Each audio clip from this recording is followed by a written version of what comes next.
আমার এক বন্ধু কমেন্ট করেছে যে দীর্ঘদিন ধরে গ্যাস, অম্বল, অ্যাসিডিটির মতো সমস্যায় ভুগলে কি মানসিক সমস্যা আসতে পারে। একটা বিষয় ভালো করে ভেবে দেখুন, মানসিক সমস্যা কখন আসে? যখন আপনার ব্রেনের মধ্যে অতিরিক্ত মাত্রায় চাপ পড়ে। কোনো বিষয় নিয়ে আপনি যদি অতিরিক্ত মাত্রায় চিন্তা করতে থাকেন, তাহলেই কিন্তু আপনার মধ্যে মানসিক সমস্যা আসতে পারে। এবার প্রশ্নটা হচ্ছে, আপনার যদি দীর্ঘদিন ধরে গ্যাস, অম্বল, অ্যাসিডিটির মতো সমস্যায় থাকে এবং সেই বিষয়টা নিয়ে আপনি যদি দীর্ঘদিন ধরে চিন্তা করতে থাকেন, কেন ভালো হচ্ছে না, এত মেডিসিন গ্রহণ করছেন, হয়তো আপনি ঘুরিয়ে ফিরিয়ে অনেক ডাক্তার দেখাচ্ছেন, ডাক্তার দেখেও আপনি সেই বিষয়টাতে সেরকম উপকার পাচ্ছেন না, আর মনে মনে ভাবছেন আমি তো এত ডাক্তার দেখাচ্ছি, এত কিছু করছি, এত কিছু মেনে চলছি, তাতেও ভালো হচ্ছে না। এই সমস্ত বিষয় চিন্তা করে করে সেই সমস্ত বিষয় যখন আপনার মানসিক চাপের কারণ হয়ে দাঁড়াবে, অর্থাৎ গ্যাস অম্বলের সমস্যা থেকে মানসিক সমস্যা হতে পারে। এছাড়াও আপনার যখন গ্যাস অম্বল, অ্যাসিডিটির মতো সমস্যা থাকবে, তখন আপনার খাবার হজমের ক্ষেত্রে সমস্যা দেখা দিতে পারে।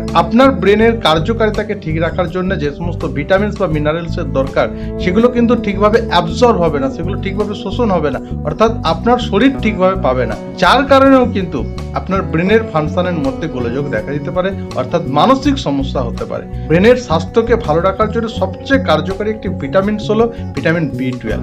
এই যখন আপনার মধ্যে গ্যাস অম্বলের সমস্যা দেখা দেবে, তখন কিন্তু এই ধরনের প্রয়োজনীয় ভিটামিনস এবং মিনারেলস গুলো ঠিকভাবে অ্যাবজর্ব হবে না, আপনার শরীরের মধ্যে শোষণ হবে না, ফলে মানসিক সমস্যা দেখা দিতে পারে। অর্থাৎ সহজ ভাষায় যদি বলা যায়, তাহলে এটা বলা যাবে যে গ্যাস অম্বলের সমস্যা যদি আপনি দীর্ঘদিন ধরে থাকেন, তাহলে মানসিক সমস্যা আসতে পারে। আবার ঠিক উল্টোটাও একইভাবে প্রযোজ্য। আপনি যদি দীর্ঘদিন ধরে মানসিক সমস্যায় থাকেন, মানসিক চাপের মধ্যে থাকেন, স্ট্রেস, অ্যাংজাইটি, মানসিক ভয়ভীতির মধ্যে থাকেন, তাহলেও কিন্তু আপনার মধ্যে গ্যাস অম্বলের সমস্যা দেখা দিতে পারে। এইরকম একটা সবচেয়ে কমন সমস্যা হলো IBS, ইরিটেবল বাউল সিনড্রোম, যেটা সম্পূর্ণভাবে মেন্টাল অ্যাংজাইটির কারণে পেটের সমস্যা হয়ে থাকে।